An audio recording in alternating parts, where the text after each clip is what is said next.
Hi, in this video we are going to cover the second part. So first we need to create the DNS record for the storefront virtual load balancer. This is our virtual load balancer, name is storefront, and IP address for the virtual load balancer 192.168.100.33. First we need to go to the DNS, just create the record for the storefront virtual load balancer, then IP address 192.168.100.33. Now the record has been created for the storefront virtual load balancer. Now go to Netscaler, just enable this feature and also just enable the SSL feature to import the certificate. So once we enabled both feature like load balancing and SSL, now we can go to server. Here we are going to add the two storefront SF1 and SF2. SF1 IP address 168.100.6. Create our second storefront address ending with 7. Now server has been created to record for storefront 1 and storefront 2. Both are enabled status now. Now go to service group. Service group is nothing but collection of the servers. Our service group name is storefront SG. So mention the name.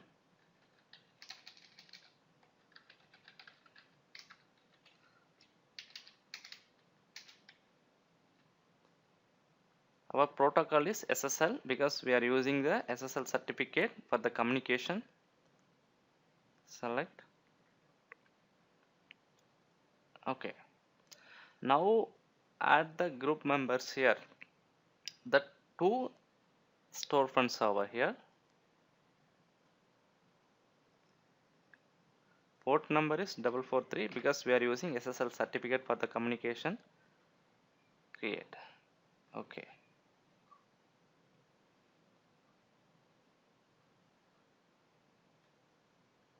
Now go to virtual server. We are going to create the load balanced virtual server for the storefront. SF FF LB SSL communication. Load balancer IP address is 192.168.100.33, which we have created the DNS record. That IP address this is. So port number is 443. Click OK. Then go to service group binding. Add bind. Click continue. Certificate.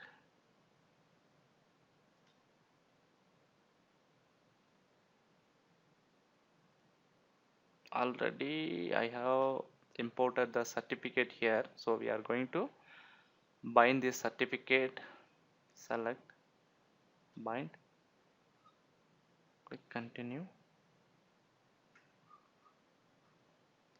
Here we need to select one more option, persistent.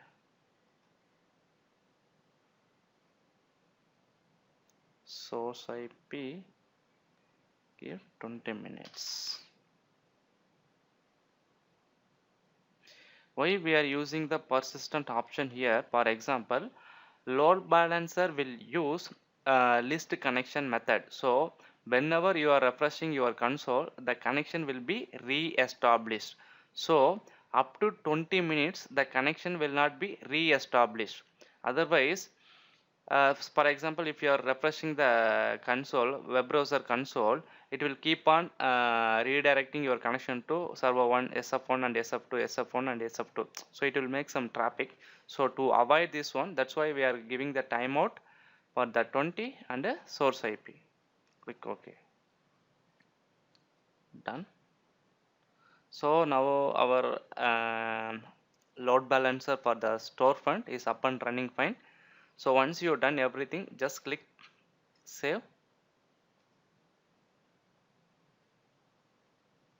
So now we are going to test the load balancer access. Already I have changed the base URL in the storefront server to storefront citrixgsr.com. So now we are going to try to access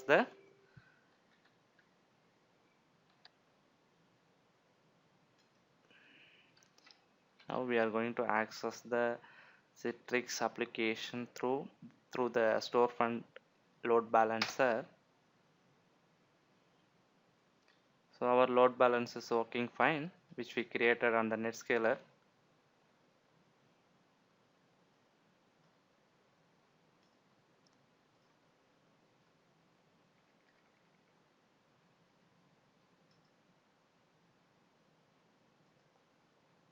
Oh, now our load balancer is working fine. In next video, I will show you how to configure the gateway.